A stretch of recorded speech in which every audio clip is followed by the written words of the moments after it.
use the word emergency for the first time in about... This is Jim, and, Receiving this message. We are Ken Jennings and John Roderick. We speak to you from our present, which we can only assume is your distant past, the turbulent time that was the early 21st century.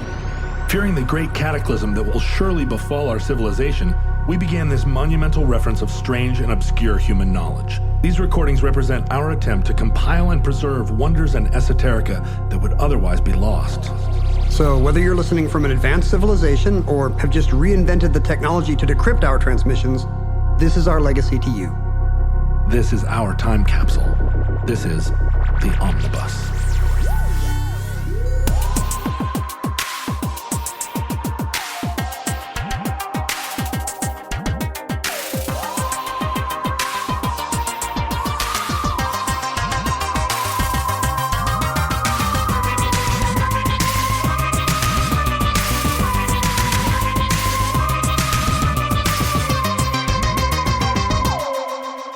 You have accessed entry 1261.MK0118, certificate number 27789.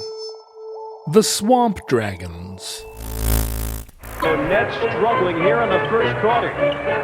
So far this season, the first half has not been kind to New Jersey.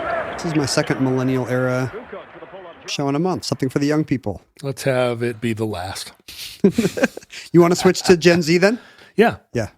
Yeet. Nothing but Zoomers from here on. All the shows will be mid. Spill the At tea, worst. Ken. Mid at worst. That's our new motto here at Omnibus Inc. This whole show is sus. You got me invited to a Seattle Kraken game not that long ago. That's right. By virtue of your high-priced Kraken season ticket connections. Mm-hmm. Yep. And I had not been. We have a hockey team now. We do. And it's big news. It is. We lost our basketball team. And ever since then, we've been trying to get a basketball team back. Or by us, I mean rich people and... By we, you mean you and your fellow shadowy cabal. The middle-class advising people the mayor. Who identify primarily with the ambitions of rich people. Yeah, by we mean people out in Maple Valley and Duval that have Sonic season tickets. Right. And we've had no luck in getting a basketball team, but we keep trying to get them. And I think for a long time we were pretending we wanted a hockey team as a bait and switch. No, we'll build a stadium for the hockey team. We used to have a hockey team called the Seattle Thunderbirds, and they were not minor league. They were not a sellout. You know, they had people go to their... Do you think artistically they had sold out? No. They used to be about the skating, man. I think they were super keep it real. But I don't remember at any point in the last 30 years of living in Seattle this super huge need or desire for there to be a I NHL loved team. going to a Thunderbirds game in where was it? Renton or Kent? No, Kent. They would do shows at Seattle Center. They'd been in Kent for over a decade though. Yeah. And I've been to an Everett Silvertips game, and I've seen the kind of mild interest with which a Seattle crowd greets minor league hockey. 1,000 people there were really into it. Well-deserved people. You know, they were there for everybody else just wanted a beer. But you have to account for the fact that an awful lot of people poured into Seattle during that period. That's true. To work for Amazon. That's true. Many of them coming from godforsaken places like hockey towns, Minneapolis or Montreal or Boston, where hockey allegiance is a big part of identity, where they bleed Blackhawk or Bruin blood. You know, in Anchorage, hockey games are it's the major professional sport you can go watch, and it's not even professional.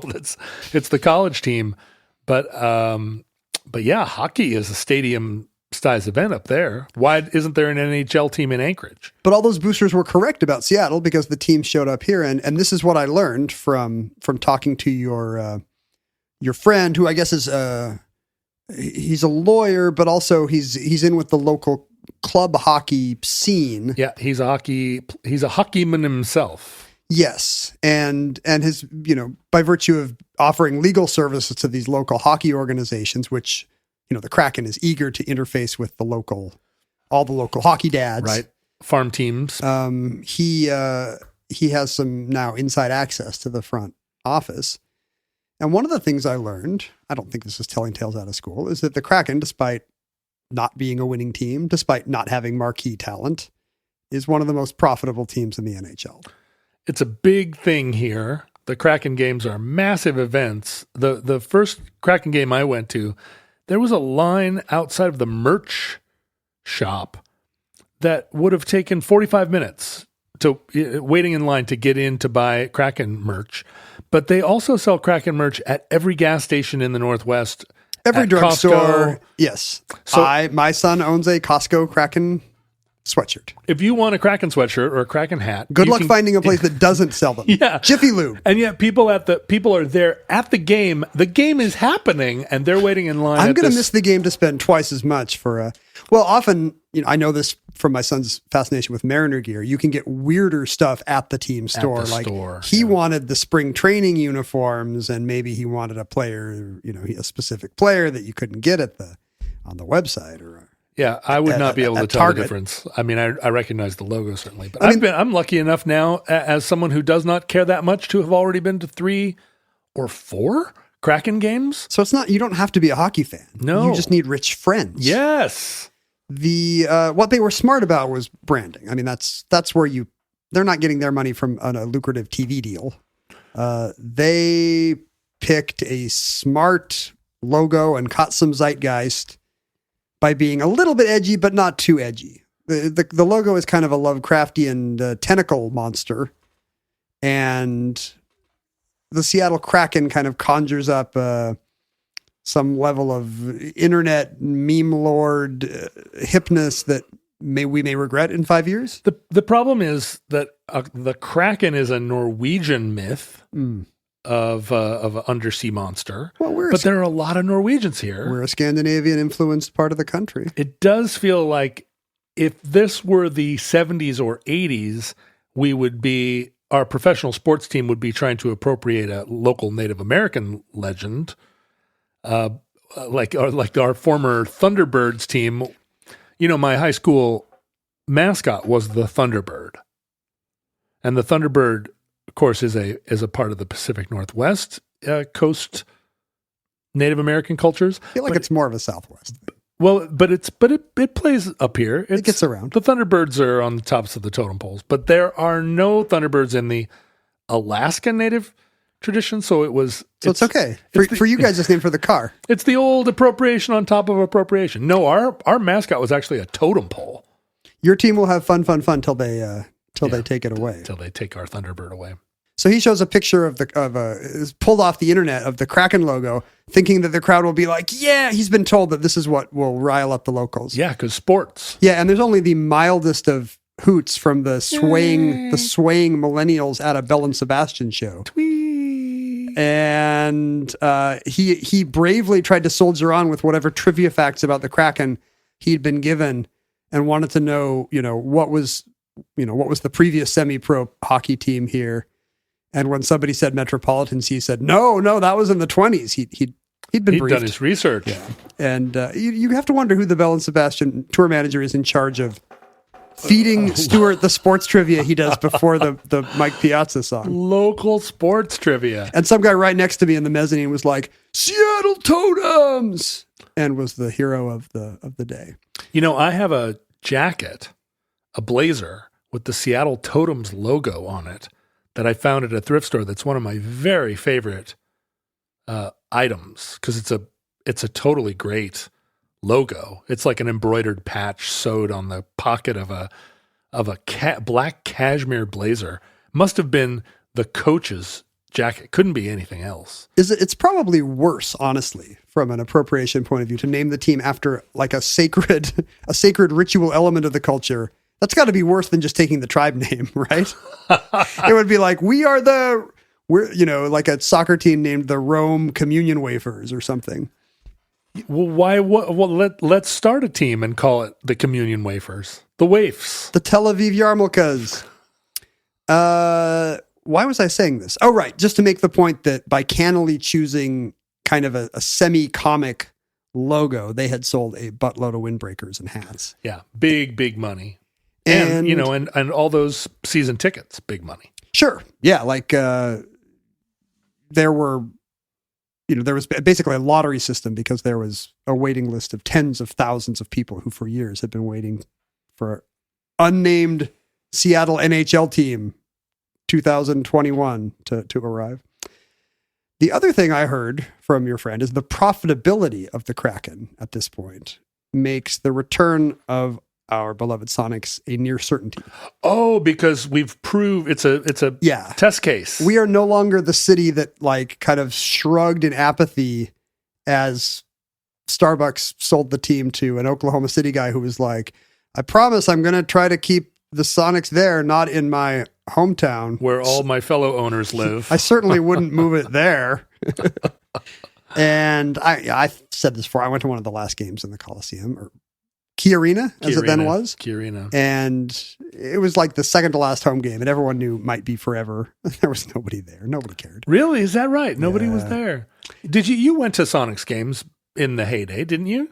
I actually didn't. Did you see Scottie Pippen or Scottie Pippen? That would have Scottie Pippen would have been the Bulls. Gary Payton and Sean Kemp. Did you see them I was play? still living in Salt Lake at the time. Oh. So I saw Kevin Durant play at the end. But as a kid, we went to NASL a few times. My parents never took us to Sounders. I was a Mariners kid. I went to some of those games, the 90s era, but I was so oblivious to basketball. I just went because it was one of these like, come on, we're going to the basketball game. Your friends were going. Yeah, and it was loud, and I was there. John, if your friends went and jumped off a building cheering for a local sports franchise, would you do it? They used to do it all the time, and I did it. Yeah, I mean, you know firsthand. Yeah, I've jumped off so many buildings because my friends did it. I would do that, in fact. Yeah, I was living in the year they went to the finals against the Bulls. I was living in Salt Lake. I missed the whole thing. I went to Frederick and Nelson to see the championship trophy when they won in 78 or 79. Well, I was. That's one of my first memories as a kid is watching the win on the TV. Oh, really? But we did not go to Frederick and Nelson to. Yeah, they had get the candies to get the what were they called? Frangles. Prangos. No, Frangos. And B, to see the trophy. They had the trophy right in the lobby of the big department store, and we all went. Now, the 79 trophy is an interesting point here, because if the Sonics come back, when Clay Bennett, despite all this protestation, said, you know what, I think I will move the Sonics to my hometown, where the ownership group clearly originates. And the NBA said, yep, you will, because we don't want to set any precedent of a city being able to turn down a tax hike for a new stadium or a new arena. Their agreement with the ownership group said that they would the city of Seattle would have 5 years to get an NBA team back. Oh, and if they got an NBA team back in 5 years, which would have been July 2013, then the city of Seattle would get back the rights to the Sonics history. The 79 trophy, retired jerseys, the colors. Sports teams come with a history, which includes you won the division in these years, and you won the conference in these years, and you won the finals in these years, and you've retired these numbers, and you've got a hall of, is the Oklahoma City Thunder the successor state, basically, to the Seattle Supersonics? No. As of July 2013, it is no longer so clear cut. Oh. For the last 8 years, the Oklahoma City Thunder have been able to claim, should they be legally entitled to, the doings of the Seattle Supersonics back to 1968 or whenever the expansion was. That's terrible. I resist. They have not chosen to do so, interestingly. Oh, interesting. If you want to see the 79 trophy, you do not have to go to Frederick and Nelson's. In fact, you would have a hard time doing so. Right. It's been out of business for over 20 years. A great loss. Great loss to the region.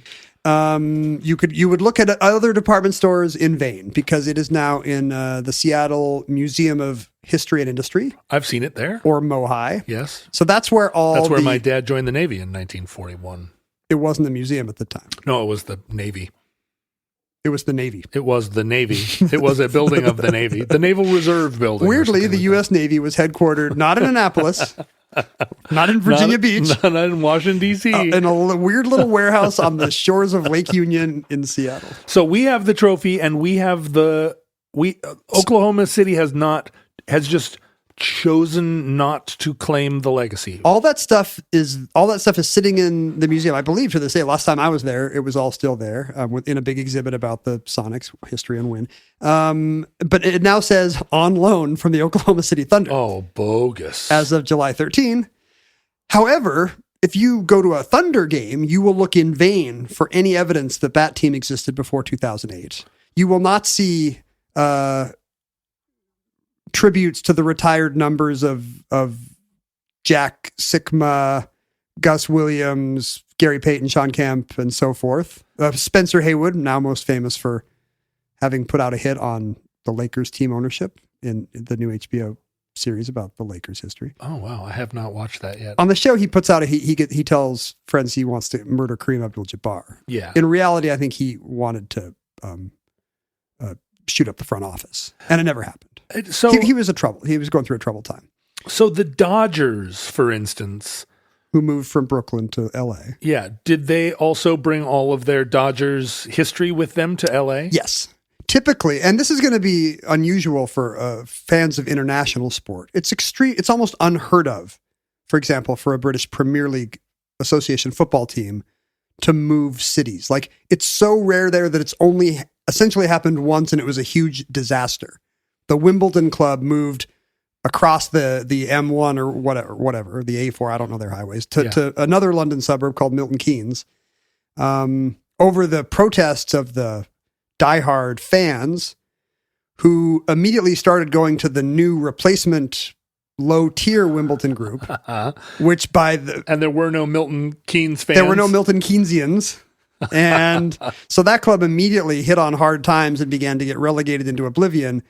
Whereas the Wimbledon club immediately had all the ticket sales of these diehard Wimbledon fans to fund a rise to greatness. And they were in the Premier, they were at the highest level of the Premier League almost immediately, within a season or two, I think. And I'm guessing Real Madrid couldn't just move to... We're now Real Zaragoza. It just doesn't happen. And soccer teams international sports fans are bemused by the fact that American sports are so much more of a business and less a point of municipal pride that teams can just vacate. I've never understood it. It's so bizarre. I don't see how... I mean, what the team that's in Washington, D.C. now was originally what? The NFL team? Well... Whatever happened to the Expos? Oh, they I see. are The baseball something team. now. Yeah, right? the Expos are now the Nationals. You're correct. Nationals, right? And as soon as they just struggled with low attendance for years, and we're finally like, we're out. Washington's a better market that doesn't have a team. Yeah, but why can't you just close the door on the Expos and open the door on the Nationals? Why does it have to? What is the what is any of the point of the continuity? There's a current owner. These are businesses run by millionaires and billionaires. They're a marker of fame and prestige in American culture. But wouldn't you? And they're a toy for a rich man. Wouldn't you want to do what the Oklahoma Thunder are doing and say, like, we're starting over? The league doesn't want to dilute the power of an NFL club or a sports club unless they decide to expand. They don't want to say, okay, we'll keep the flailing Montreal Expos, and now there's a new club in DC. Hope they catch on. They wanted there to be a limited number of clubs, and that's why when an owner is dissatisfied, other cities circle like sharks in the water, and the NBA has to decide, are we loyal to Seattle or are we loyal to the idea of a successful franchise? And they decide which side their chips are on, and in this case, they sided with Oklahoma City. I don't understand that business model at all, just in the sense that Seattle could have an NBA team and Oklahoma could have an NBA team. And wouldn't that benefit the NBA more than Seattle, a city of 1 million people, sitting up here putting no money into the NBA? I mean, the Seattle case is so weird just because the NBA let it go on for, at this point, 14 years, almost purely out of vindictiveness. Why? Because why are they so mad? Because the city of Seattle would not vote for the fancy new arena with all the fancy box seats. It's a corporate welfare issue. Yes. I hate it. They don't want city populations to feel empowered to vote down stadiums and get to keep their team. If you vote down the fancy public work, you should lose your team. Oh, I want all of them to be poor. It's awful. All of those millionaires to be poor. All these teams are toys of billionaires for whom kicking in that part of the public part of the stadium levy would be nothing. But they don't want to do it because they're evil billionaires. When I was running for Seattle City Council, I had some meetings with local business people. And a couple of them were private meetings where I went up to an office in a local office building. That's where offices almost always are. Right. And I went and sat in a chair across the desk from a man, in both cases, in a suit. Oh, really? And the man... I thought a rich Seattle man would be in khakis and a polo. Yeah, khakis and when you say a suit. Khaki suit. And they both said, look, I'm not going to come out in favor of your candidacy, but how do you feel about the Sonics? Yes or no? And in both cases, it was some kind of Did you tell the Frango story? It was some kind of litmus test, like pro or con. I'm not going to donate or come out for you. And I'm going to tell my golf buddies not to either. But I will come out against you if you don't say the right thing about the Seattle Supersonics. And I said, as far as I know, there is no Seattle Supersonics. Wrong answer. If you guys come up with the Supersonics to bring to Seattle, we'll just have to talk about it then. But I'm not sure what you're asking. And they were like, well, are you for us getting a basketball team or not? And they needed to know. And this was what politics was. Everywhere I went, somebody was like, we don't care what you say. We want you to know if you're going to give us what we want when it's time to give it to us. And yeah, I didn't get the support of the business people that were in, because I didn't know enough. If you had told the Frederick and Nelson story, hey, I went to you'd be a city councilor now. I bought Frangos and saw the thing. I've got a hat. I've got a hat with the logo. This still happens. This was in the news a couple weeks ago. Our new dull mayor said publicly that he gets, he was talking to some sports interviewer, and he said that he gets updated on the Sonic Sitch weekly. Huh. And that led to actually a lot of angry citizenry saying, well, why don't you fix crime and homelessness? And then you can worry about stupid sports ball. That's always been the fight here. That's how everything goes here. Yeah. He can only do one thing at once. Apparently. The guys in the puffy jackets are mad that we lost our basketball team, and the people in the denim jackets are mad that we put a man on the moon, but we can't afford to feed our homeless. I wear a puffy jacket over a denim jacket, and I think we should have pro basketball and water parks for the homeless. But you know what? You actually have had a bake sale to fund a bomber. To fund a bomber? Don't you remember that bumper sticker? I wish the Air Force had to have a bake sale to fund a bomber, and all the schools had the money they need. I would. You would actually probably hold a bake sale and send the money to the Air Force. I would hold a bake sale now and send the bomber to Ukraine. You're so patriotic. If I bought a bomber with the money I made at a bake sale, I would want to fly it myself.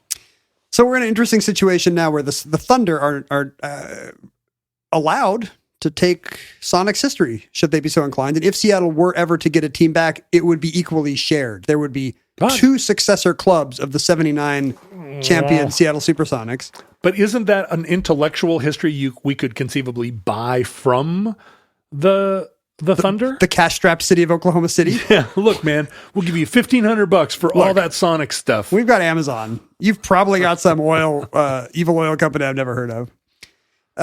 If you go to Paycom Arena, which is apparently where the Thunder now play, you will not see any banners or retired numbers hanging in the rafters. However, I did look at their roster recently, and I cannot find any evidence that they are giving out the retired Sonics numbers. Okay.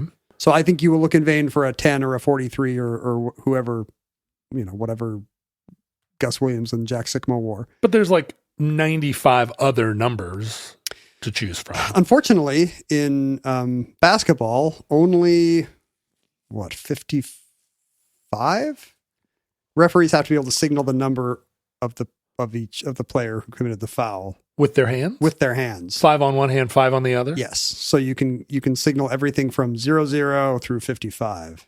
Oh, but no, that's not 55 numbers because you don't even have. You can't do 6 1 through 9. You can do 1.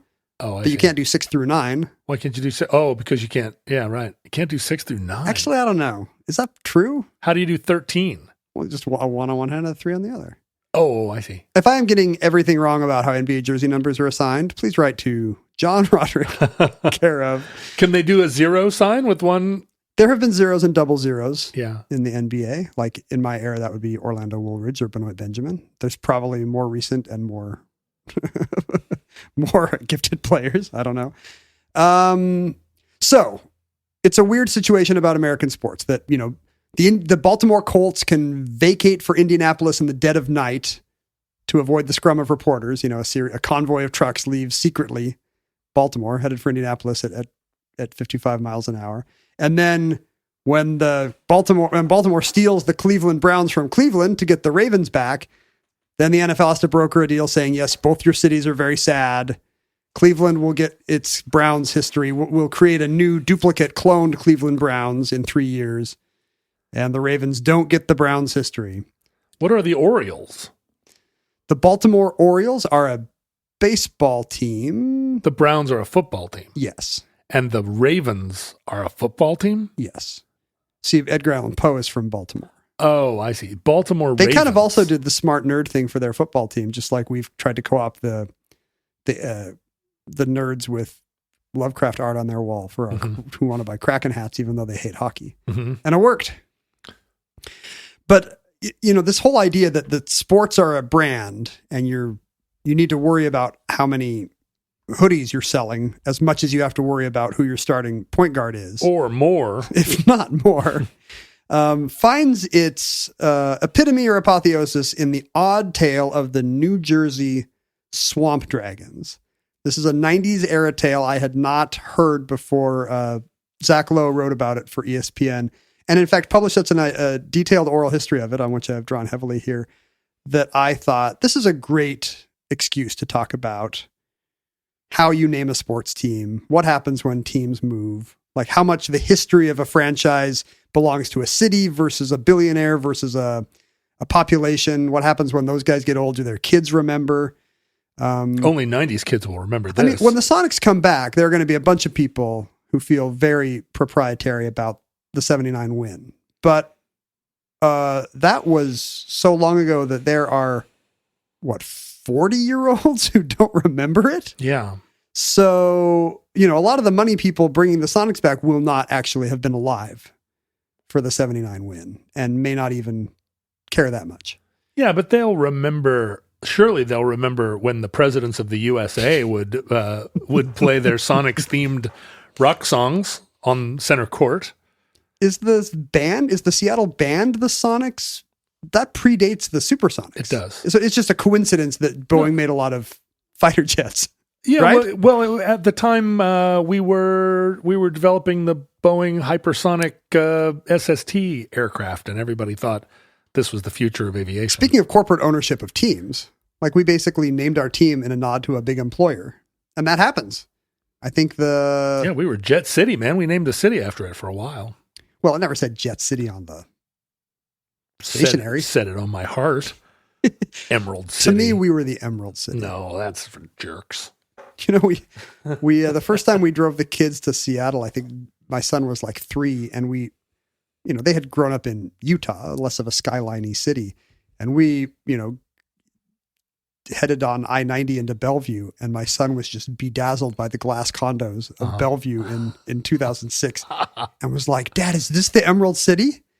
And I said, yes. It is. Bellevue is, in fact, the Emerald City. If the Emerald City had a lot of mediocre steakhouses. It always should have been Bellevue, Emerald City, and we should still be Jet City. Yeah, that's how we do it. That's the deal you cut. You know, I wear a Seattle Supersonics baseball hat everywhere, but it's because a couple of years ago I was going to a Mariners game with a girl who was rooting for Oakland. And see, that's what happens. A city full of transplants means people are showing up to see the other team. You don't adopt the loyalties of your new city. So she was dressed all in her Oakland A's uniform, you know, like Oakland A's gear, which is all green and yellow. And so I showed up in my Sonics hat, which is the A's colors, but Seattle true blue. But still, a real Mariners fan would not go to a Mariners A's game in yellow and green. Well, but the thing was, I was hoping to get on television because then it would be like, lol, actually, Seattle, deep cut Seattle, boom. And just one more thing that I did that was more confusing to people. That did not get you on the Jumbotron. And just like the people sitting around us were like, like, I'm just not keyed into what sports fans like. If you'll remember, how well do you remember like the sports branding of the NBA of the 90s?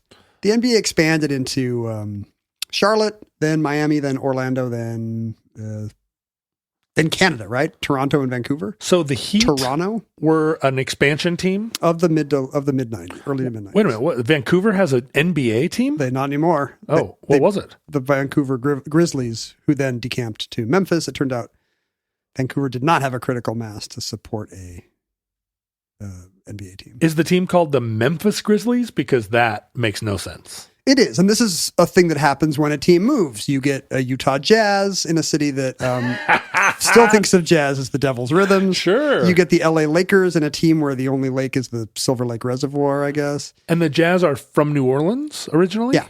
And then they moved to Salt Lake. Yeah. And I think today there's more of a sense of, well, let's rebrand around the new city. You know, the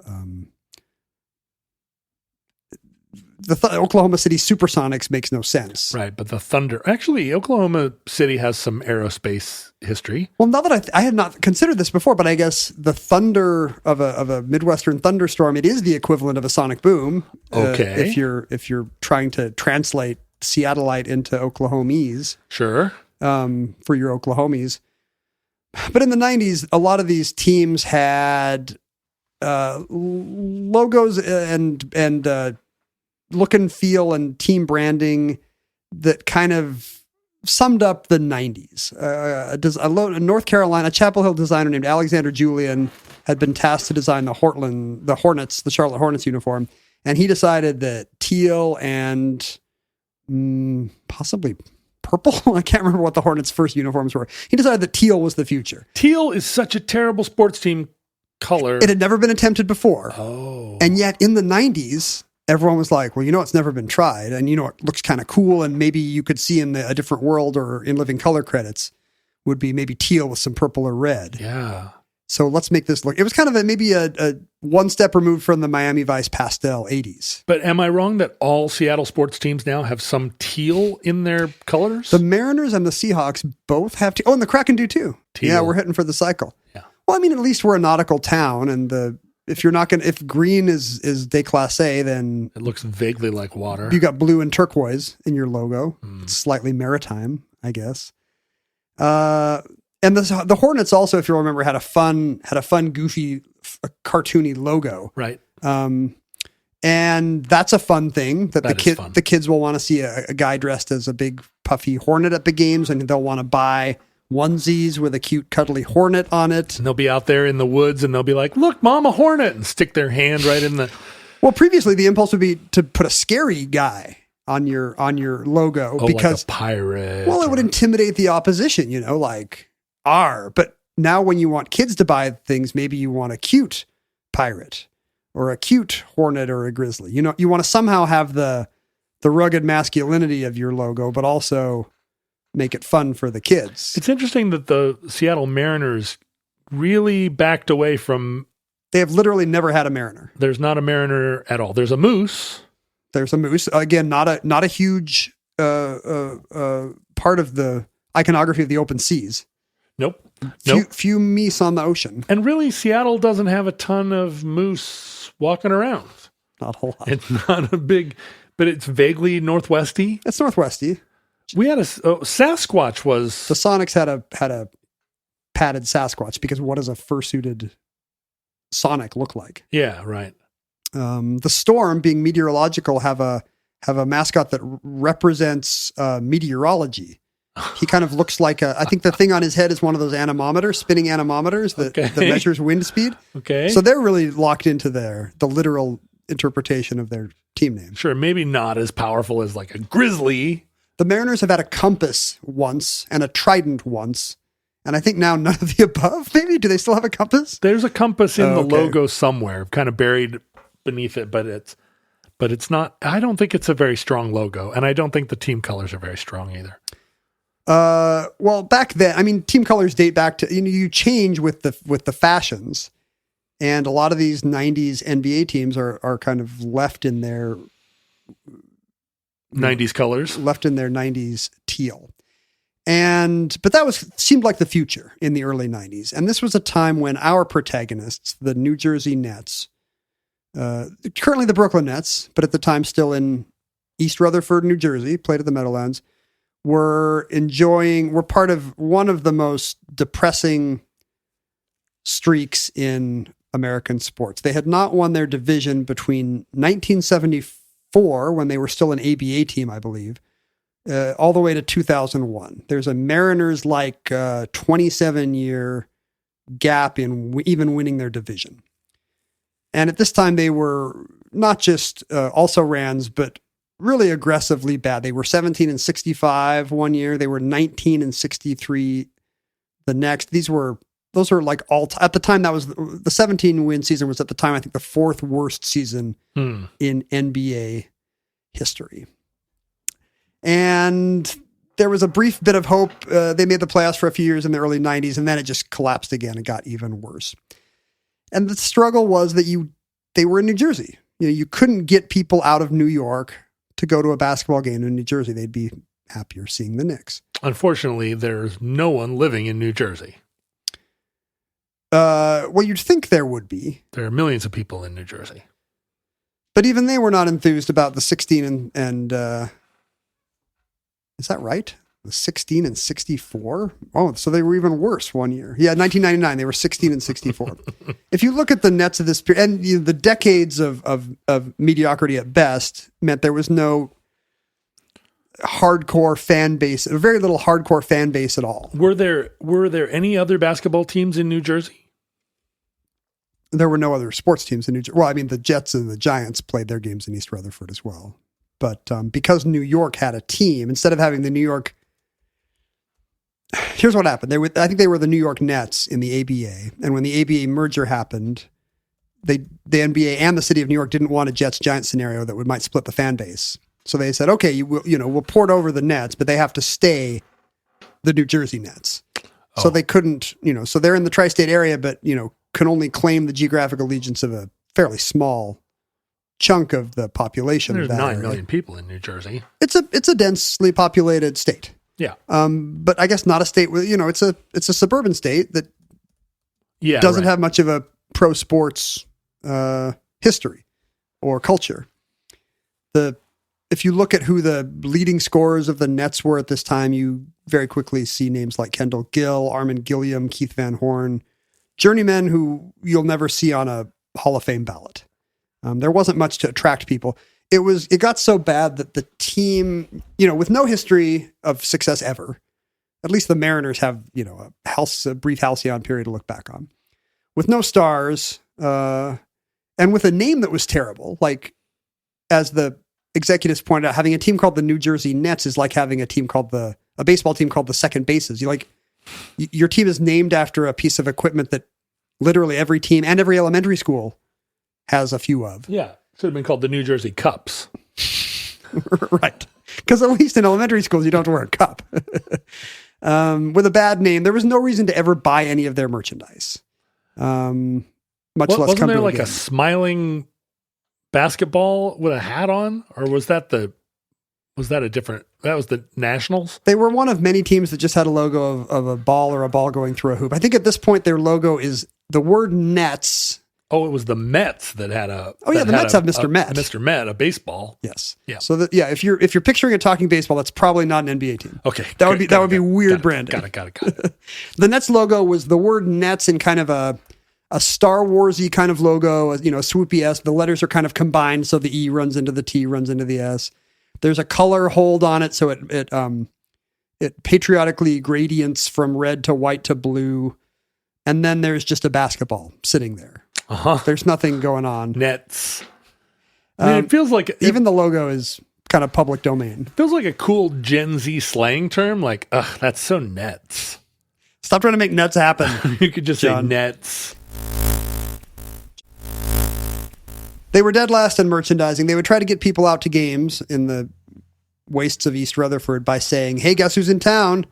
Shaq and somebody else's team. Shaq and the Magic are here. MJ and the Bulls are then the Wizards are here." I would think that'd be pretty common in sports, right? You're going to get tired of seeing the same old locals, but if Shaq's in town, I mean, teams kind of do it covertly. Like, the Mariners know that if Ohtani's in town and pitching, they can charge more for that game. But they don't say, "Come see Ohtani." I think it's kind of understood that demoralizes the fan base and the players hate it. I see. Of course. But they must know. They look out and they see a bigger crowd because the Red Sox are in town. They don't like that. It's how much you love it when Toronto comes to play. I'm famous for it. Exactly. It's that kind of a thing where the Mariners kind of have to covertly sell a bunch of tickets for that, but they can't make that a selling point for those games because the people would rage. It's not great for team performance if the team is actively trying to bring extra people in to root against them. Right. The president of the Nets at this time is a man named John Spelstra, and he has failed for years at selling the Nets to New Jersey in any way. Selling them as a commodity. Selling them as a commodity. He's not actively trying to sell them, but maybe he is. Who knows? No, there is an ownership group above him of 7 local. There's not one big New Jersey businessman who owns the whole team. There's a consortium of 7 leading investors who are called the Secaucus 7. Yeah, and I guess sounds like a group that's going to be tried for a crime. Yeah, it appears to be a reference to a John Sayles movie. I don't know. Is that where it comes from?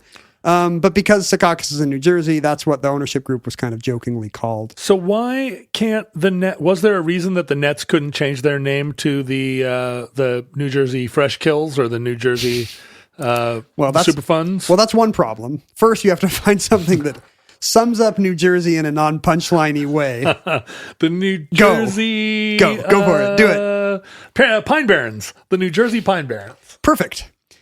Their first idea was they would change the New Jersey part of their name. Apparently, that was perceived as the problem.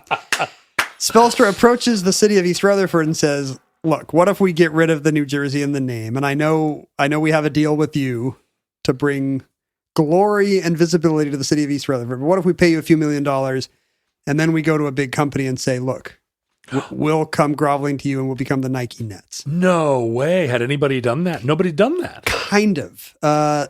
Disney had bought a controlling interest in an NHL expansion team, which they had named the Mighty Ducks over what was then a well-received $100 million Emilio Estevez movie franchise. Yeah, everybody loves Emilio Estevez. Today it's just a little confusing. Well, today it still works because, there's Donald Duck.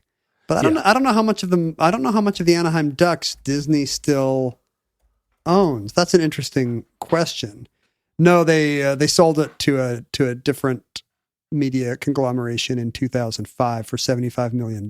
So now why don't, if professional sports in America are just a business, why don't all these, obviously you try and locate a sports team in a town to get the people in the town to be rabid supporters, but they're unwilling to do that if the town doesn't bend the knee. Why not just sell it to Nike and that's why you can't tax the rich. The Microsoft Aquabats or whatever. In this case, the league office thought it was a very bad look. Oh. Like it was actually the NBA who said, we are not going to become that kind of a league. Why not? You double your profits. And you'd think, and it's everywhere else, the Lakers are now playing in crypto.com arena. I know. Right. So it's not like anybody's worried about the bad look of the corporatization of sports. Crypto.com. And the funny thing is we're a pure they will be for years. And this was the exact time frame. Well, we're a few years away from when naming rights start to get sold to this is right around the time, late 90s. Naming rights are starting to get sold to .coms that go under with 5 years left on their naming rights deal. Right. ClimatePledge.org arena. It was Candlestick that was suffering for many years under a series of companies that didn't startups, exist. Yeah, that then quickly went out of business. .com bubble companies. But it's funny for international sports. They don't put it in the name, but they just assume that if you're whatever European sports team, your soccer team you're cheering for has a big Carling symbol on has the a back. big Emirates Air logo or Siemens or something, Audi that's bigger than the name of your team. Oh, that's right. We don't do that. No. That's so American. Why are we not at the forefront of cheapening things? And in fact, just harkening back to the whole Thunder Sonics, who owns the Sonics history thing, the Thunder had a chance to put a gold patch on their uniform in, I think, 2014, which would signify that they come from a team that had won a title. And the Thunder had been to the finals once or twice, but had never won. I think only once. And they chose not to do it. So in a kind of a tacit recognition that they are not the Sonics, to this day, the Thunder don't wear the gold. We've won a title patch. Nice. So things are looking up for if the Sonics ever get an ownership group together. When did the Nike swoop first appear on sports uniforms? Because it couldn't have been that long ago. But now it seems like it is on them all, right? I mean, on the shoes since the beginning, right? Since the But early like 80s, on since the jersey, mid to late 80s, I guess. No, early to mid 80s. Nike's, who has a Nike swoosh on their jersey? I think that it's now. I think it just recently happened. It's a big soccer jersey thing for sure. I don't think any NBA team has because it would get rid of the. Here's the problem with American late stage capitalism. It would get in the way of the players' individual having sold off parts of their bodies in the ultimate expression of late stage capitalism. Love it. I don't know. Are there? You need to write in and tell us if actual game. The Warriors are actually playing game jerseys with a swoosh, with a Nike swoosh. No, maybe these are swoosh. No, here are the Warriors with a little swoosh. They got a swoosh. But interestingly, they've got other corporate sponsors on their other side. I wonder if that's is this just in the shop or is this an actual game jersey? I think you're right. I think it might be no longer verboten. I'm not sure. But at the time, in the late 90s, for David Stern, who is running the NBA with an iron grip, he says, no, we are not going down that weird Mighty Ducks route where some of the teams are promoting a corporate... Because you can see why the league would not want to tie its... what's the expression? Tie its feathers to... hitch its wagon to the... Yes. Hitch its feathered wagon to, say, Enron, only to have Enron Field be more an embarrassment than a revenue source. Although, crypto dungeon .io is going to be here forever. Yeah. See, if I was Adam Silver, I would have stepped in and said, hey, I don't know if crypto's the future. So Spelstra, having struck out with his idea to go with the Nike Nets, goes with your other suggestion. I'll change the Nets part to something that is cool and looks good and is forward thinking, like that teal and purple stuff that's going on in the NBA's new franchises, and I'll sell a ton of money. And he had read that the Toronto franchise, often there's a lot of discussion and a way of building up excitement about a new expansion or franchises to build up excitement about what the team name will be. Have a contest, The Sopranos. The New Jersey Sopranos. I would wear their merch. Is it an opera singer? Yeah. Yeah. It's Pauly Gualtieri. It's a big lady with a horned helmet dunking at halftime. That's pretty good, actually. Because you don't want HBO to sue you. You're like, no, this is all about New Jersey's great history of classical music. There's a ton of opportunity for tie-in, though. So at the time that with HBO? Yeah. Although maybe HBO's not big enough to... How big do you have to be to own a sports team now? I guess HBO's probably big enough. Well, when I run down the guys who are in the Secaucus 7, I think you'll now think HBO is big enough. When Toronto was coming up with, and we should say Toronto like they do. You should. I never would not. I mean, the Canadian dollar has fallen so far they can't afford the second T, which is very sad. Come on, dad joke. They ended up going with the Raptors, but one of the finalists apparently... Who did? The Toronto Raptors. Oh. There was and is an NBA team called the Toronto Raptors. Yes. Is the Toronto area famous for raptors? I guess all of North America has raptors. Well, this was another plenty. faddish post Jurassic Park naming thing. Like, what will kids buy? They will buy the cool new smart dinosaur from Jurassic Park. Therefore, But a raptor is just a word for any kind of hawk or bird of prey, right? apparently the Raptors owner had told the NBA to make it look like a Happy Meal box. Like, he wanted it to look not like any NBA jersey ever had, but just like something that people would want because it was the only.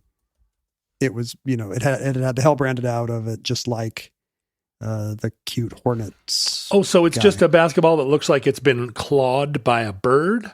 It is now. At the time, there was a cute, not a cute, but a very buff dinosaur dribbling. A dinosaur? Yeah, a velociraptor. I just want that to not be true. But no, I do not believe there was any actual connection between paleontology and Southern Ontario. There was the team did run a mail-in contest, and there were suggestions like, and then there was telephone voting. The dragons, the beavers, the bobcats, the grizzlies, the hogs, the scorpions. You can tell the edgy kind of mid '90s vibe that's going on here. But the beavers Tarantulas. would be so perfect, or like the There's weasels. There's a few problems with beavers. The Wolverines. Why are there no? Is there a basketball team called the Wolverines? Well, in college sports. College It's sports. a symbol of the state of Michigan, and it's fine teams. Plus the Red Dawn thing. Yeah, that's what I was referring to. But They could have called them the Kestrels, the Peregrines. they did not choose Dragons, one of their finalists. Thank goodness. When you say have you switched back to New Jersey? Or are you still thinking about the poor Torontonian? I think if we're keeping it real, you can't have your mascot be a fake thing. You're saying dinosaurs are fake because you're a strict creationist. That's right. God put those fossils in the earth to test us. Your faith Yes. in particular. What will you choose, Ken? Faith or intellect? And I choose faith. There were no dinosaurs. I see. Well, no, there were dinosaurs. Jesus rode them, clearly. What? Down to the store. No, he rode a donkey. To buy dinosaur chow. Do you think it was mistranslated as donkey from Aramaic? Like the Aramaic word for velociraptor and donkey is the same? The thing is, in Hebrew, it only showed the vowels. So depending on the consonants you put in there. So donkey could have been a dunking velociraptor. Yeah, exactly. Like the one in the Raptors logo. Janet.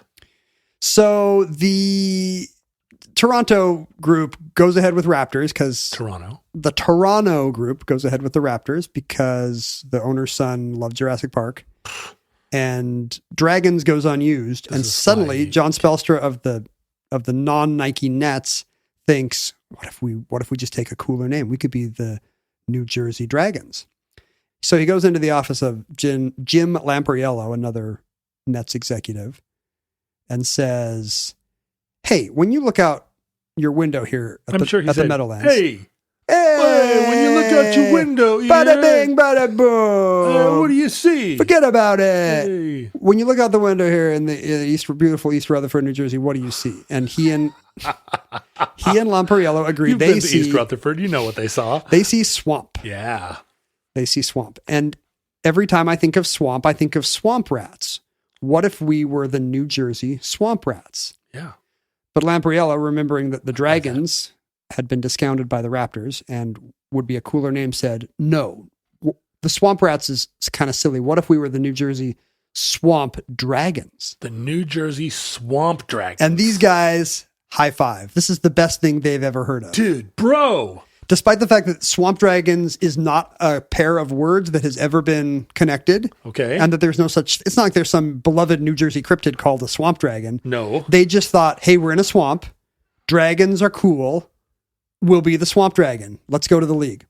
Whoa. So they go to David Lynch and they go to David Lynch, They do. who is then running the NBA. Hey, Coop, I just bought the National Basketball Association. No, they go to David Stern and say, we are going to sell, for the first time, the Nets are going to be a valid merchandising force. We are going to be the New Jersey Swamp Dragons. Holy hole. And he says, this is the stupidest effing idea I have ever heard. But he has been the young genius that has made the NBA. You know, it's kind of you should watch the HBO show about the Lakers, because it really does point out that. Do I have to? Well, it was a 10-year period where the NBA went from a team that was, would routinely get beat by women's tennis. It was. What, really? I thought the NBA was always huge. No, they were they were the runner-up to tennis and golf in TV ratings. No kidding. Yeah. And, he single-handedly leveraged the Bird, Magic, Jordan crop of superstars to create the world's leading sports image. That's so interesting, because my dad always watched televised basketball as though it were the most important thing in the world. My family did too, but don't you think it's because of living in Seattle in the late 70s when it was kind of all we had that was good? Oh, because my dad's that whole generation earlier. He remembers when Seattle U was battling it out with the University of San Francisco. He's watching white guys shoot underhand scoop shots. Yeah, my dad loved that TV show. What was it called? The White Knight? Ken Howard as the White.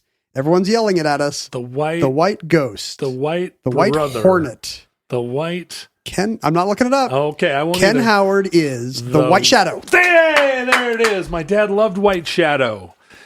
But yeah, my dad was there for the original integration of professional sports. So he loved basketball.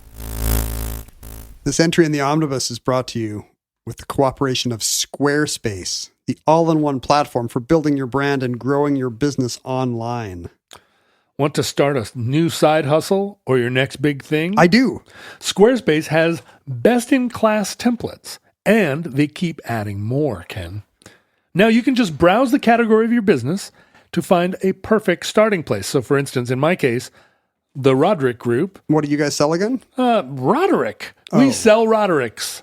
And me, being the primary Roderick, I can just browse the templates of business categories and find the one that serves Rodericks the best. And you'll immediately stand out with a beautiful website that engages your audience. It doesn't matter what you're making or doing or selling. They've got the tools that any business would need. Like they've got e-commerce templates, but also inventory management.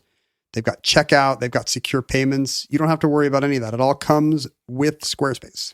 Now, you could be, like I would be, starting a business that's by appointment. See, the Roderick Group. Do you do massages? No, but if you want that sweet Roderick action, you're gonna have to make an appointment. And you're a busy man. That's right.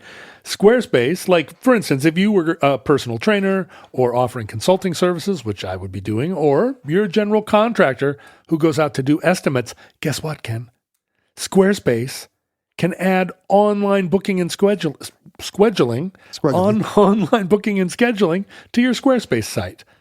Clients can see your availability and even reschedule. I'm going to do that. I'm going to reschedule my FaceTime with you using your new Squarespace site. Okay, well, here's what you do. You head to squarespace.com/omnibus for a free trial. And when you're ready to launch, use the offer code OMNIBUS to save 10% off your first purchase of a website or domain. 10%? Oh, boy.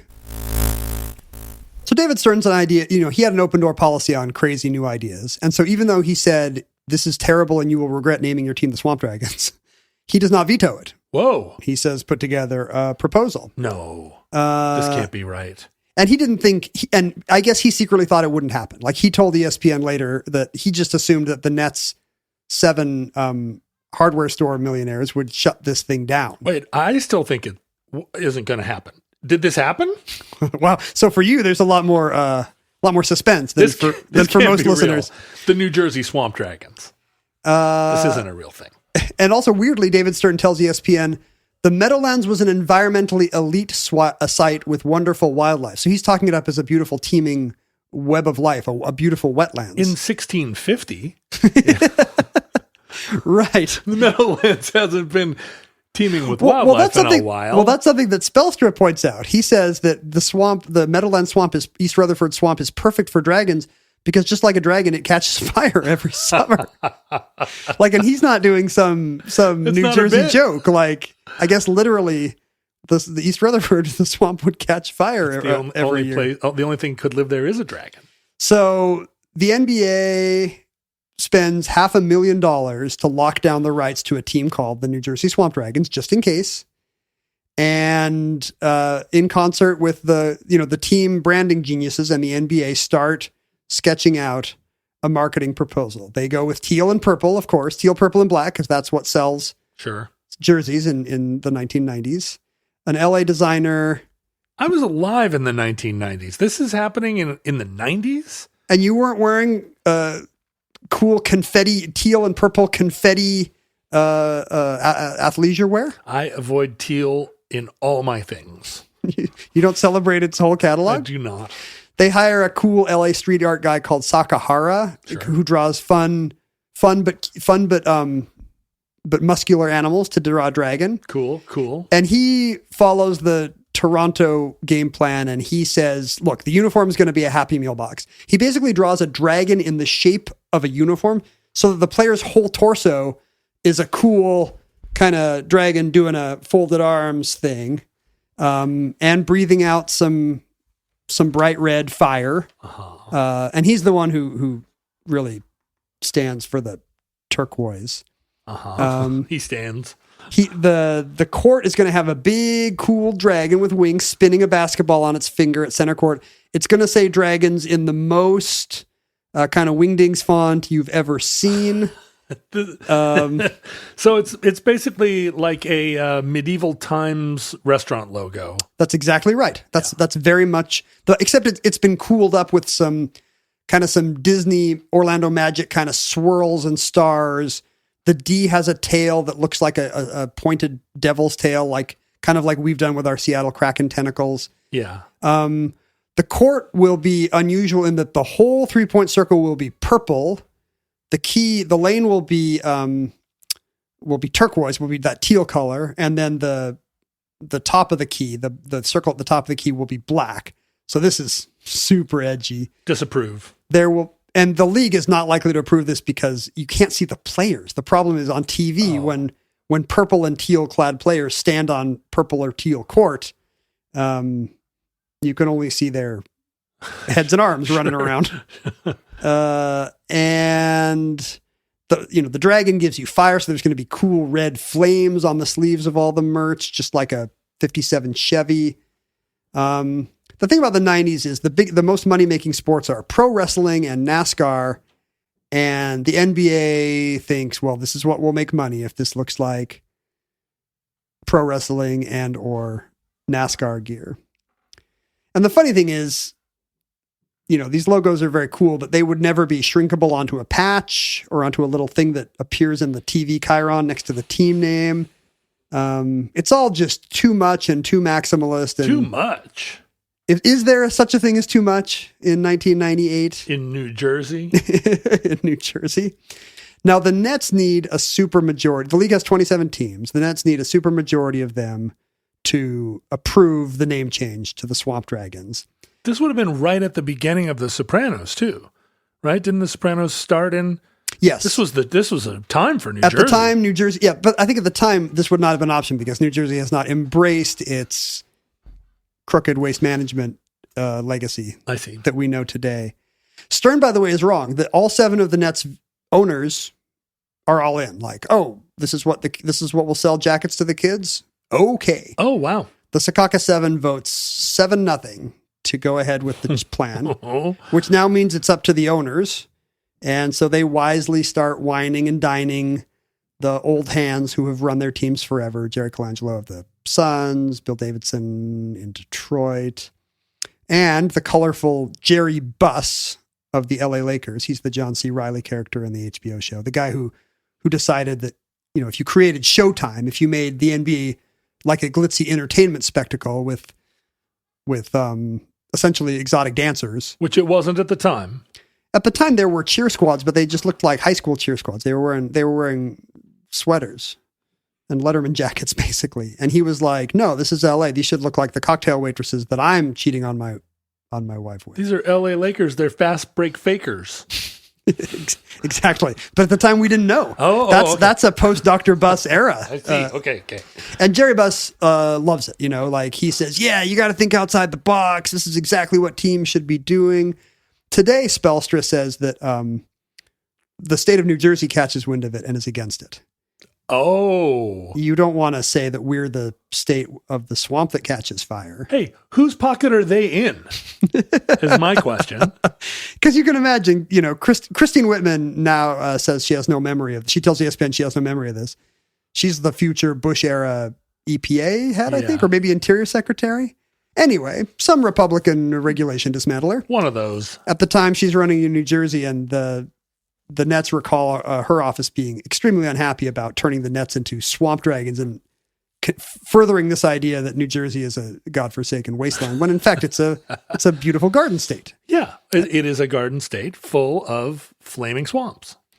So 5 months after getting the owners on board with this, they suddenly start to see pushback from the state and the media, and maybe it should just be the fire dragons. But this is America. If your 7 capitalist owners want a thing, who cares what the state and the media think?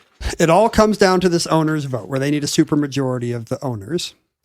And Spelstra gets a call from the meeting from David Stern, in fact, from the NBA commissioner saying, what is going on? And the Nets president says, what do you mean? And he says, well, the vote's in 26-1 for Swamp Dragons. And he says, oh, great. We got it. We got the majority. What's the problem? And he says, no, the one vote against was from you, the New Jersey Nets. The Secaucus 7 rotated their voting duties at these meetings, and this particular meeting happened to belong to David Gerstein, a weather stripping millionaire. David Gerstein was the president of Frost King. Sure. America's leading brand of that stuff you put under your door in the winter. Yeah. And that entitled him to vote at this particular NBA owners meeting. And he was against it. And he got nervous. I think they all knew that he was the shakiest of the Secaucus 7 on this. And Don't let the Frost King be the decider. Today he just says he doesn't even recall the vote or why he voted no, but he just thought it would be inappropriate. There should not be it's the same reason that Stern thought it was doomed. Like, why should there be a team called the Swamp Dragons? It's insane. You now run the premier sports property on the planet, American pro basketball. It doesn't help you in Lithuania and the Philippines to have a team called the Swamp Dragons. And so he finally got cold feet and said he was the lone vote against his own ownership's proposed name change. But what if it had been a different owner that day, anybody else would have voted yes. And what is a supermajority? You don't need unanimous. No, it did not need unanimity. But the problem was now that the look was that the Nets had voted against their own name change. They can't go ahead with it now after telling the league, we vote against the Nets becoming the Swamp Dragons. And so by virtue of that vote, it forced the front office to change course. What a weird bunch of phone calls that must have been. Your own team voted against it. And the league was convinced that it was going to happen. They had all the merchandising ready to go. They were ready to switch over the URLs and hold the press conferences. And I'm sure you can still find those shirts on the streets of Lagos, Nigeria. But it was the hapless New Jersey Nets who could not do anything right. Not just run a pick and roll. They could not even change their own team name to their hand-picked palette and mascot. So they spent the rest of the 1990s trying to get something better than their generic-looking word mark with, I think they had tie-dye jerseys, apparently. I don't remember those. That's not a good look. They shifted to a shield that said kind of a gladiatorial thing. It's still the word Nets above a basketball. Okay, right. But now it's a gladiatorial thing where it's on a shield and it's kind of tipped dramatically in the manner of CGI rendering was now new, and this was kind of a Toy Story looking thing where the logo is now at a 3/4 view toward sophisticated. you. If you can imagine that. I mean, imagine a shield, okay, and then imagine the knight holding it. Okay, is briefly become interested in something to the left of you. Nothing says basketball more. They could if you think about gladiatorial combat, There was in the Roman Colosseum one of the weapons was a net. Oh, that's true. You could have had a gladiator with a net and a spear. I don't think that holds up today. Yeah. The idea of a net as a weapon. You think of a net belonging to a butterfly collector, a dotty scientist. Yeah, until you try and fight someone who just threw a net over you. What if it was a crazy, you know how the guys from the nut house, we don't say that anymore, but back when there was more of a stigma against the mentally ill. Oh, I thought you meant that restaurant outside of Sacramento called the Nut House by the nut tree. The Modesto Nuts? So what would the Nut House logo be? You know, the guys in white coats with the big nets that come after your wacky uncle who thinks he's Napoleon. Sure. The big butterfly net.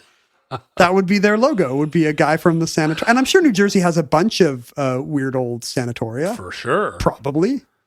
And that would be the fan chant, like, we're coming to get you. The funny thing that ended up happening was by the late 90s, the word net was the coolest word of tomorrow. Oh. The internet had happened. Of course, the nets. And they thought, well, we'll just embrace that. We'll have a logo that like NewJerseyNets.io. You know, it's now made of electric wiring or Ethernet cable or something. It turned out that was also not a winner. They tried to bring back the swamp dragon, but not as a dragon. He was kind of just this wombat-looking dude. I think they had taken off his pointed tail and his wings. Because he looked too much like a devil. Yes. Except New Jersey is famous for devils. Yeah, they are. But the NHL team had already taken that name. So they tried to bring back the teal and purple dragon, but now in wombat form, and that didn't take. Finally, they solved the whole nobody wants to go to New Jersey problem by, do you know how the Nets saga ends? They sold the Nets to Oklahoma City. Almost. They moved to Brooklyn. Oh, the Brooklyn Nets. A place where there are lots of thoughtful dads that want to take their kids to a basketball game. And they go to the new stadium there. And they got Jay-Z to buy the team and problem Jay-Z solved. owns 1% of the Nets. And today, if you look at the Brooklyn Nets logo, it's as boring as ever. It is the word Nets above a basketball, and it's almost retro. It kind of looks like it might have belonged to a Syracuse or Fort Wayne basketball team in 1954. Well, that's what's cool about the Nets, because, like, what's a Met? What's a Knickerbocker? What's the fact that they're called the Nets, it does seem like a throwback to the 50s. Whereas dragons or raptors, that just feels very 90s now. The lesson is try to go with something timeless. Yeah, or something just like mundane, like the Cleveland Pallets. I don't know the chronology on this, but this definitely was a time when the rhyming nature of the Nets was a big part of this. New York had the Mets. Yeah. It had the Jets. Yeah. And so if you're going to start a basketball team, why not ride some of their, hop on their coattails or hitch your wagon to their feathered bridle?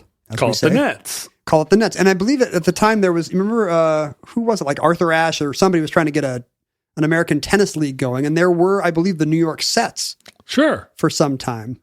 Sure. And if there's like an expansion team, you could call it the New York Pets. You could have any animal as your logo. I lived in Salt Lake for a while when they were trying to do this with all their teams. Like the Jazz had a double Z. So, why shouldn't the minor league team be the Buzz and the hockey team be the Grizz? Oh, I thought you were going to say they were called the Naz.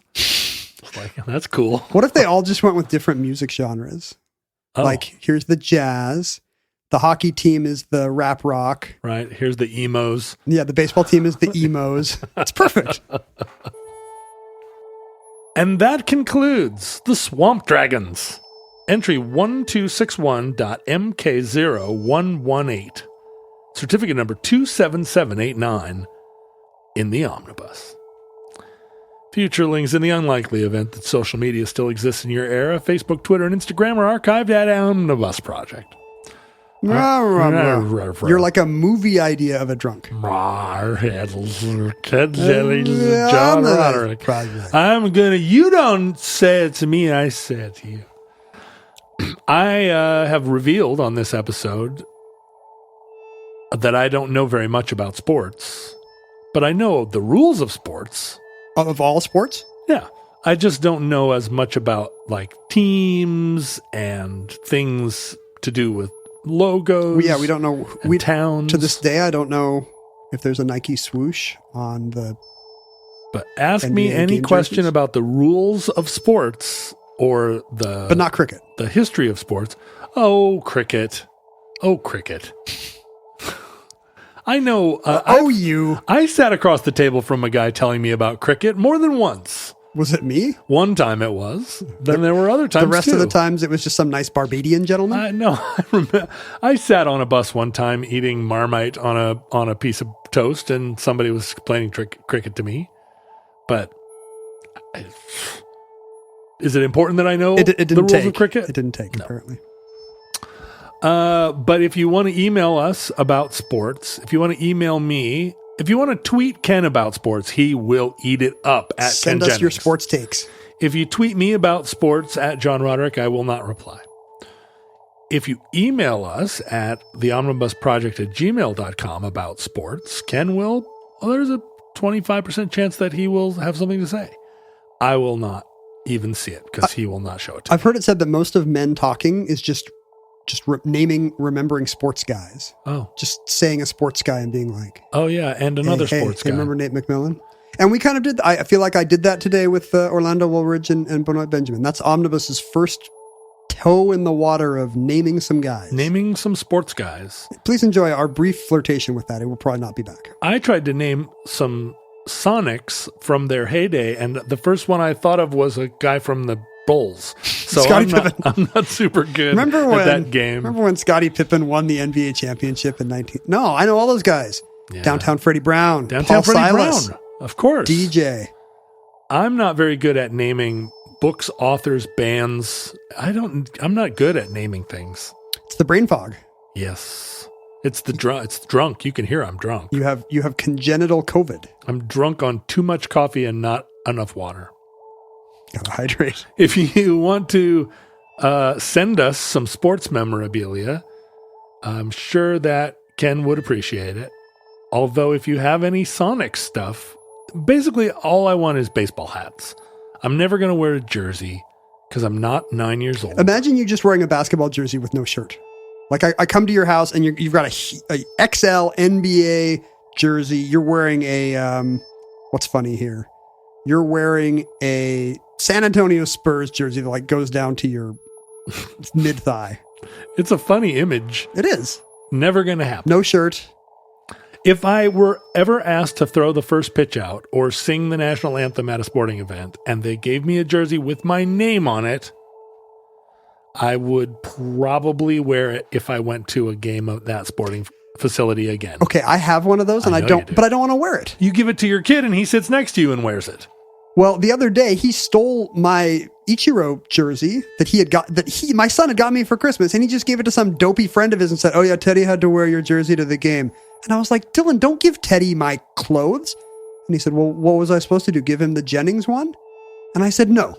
Here's what you're supposed to do. Have Teddy buy his own." Teddy can wear neither of my jerseys. Not the one with my name, not the one with Ichiro's name. Yeah. Any other names, TBA. The first Kraken game I went to, I showed up and our mutual friend, or rather my friend, who is now your friend, Wanted to meet me. I don't know if that's true. His friend wanted to meet you. Oh, is that what happened? He had some jerseys, matching jerseys from the movie Slapshot.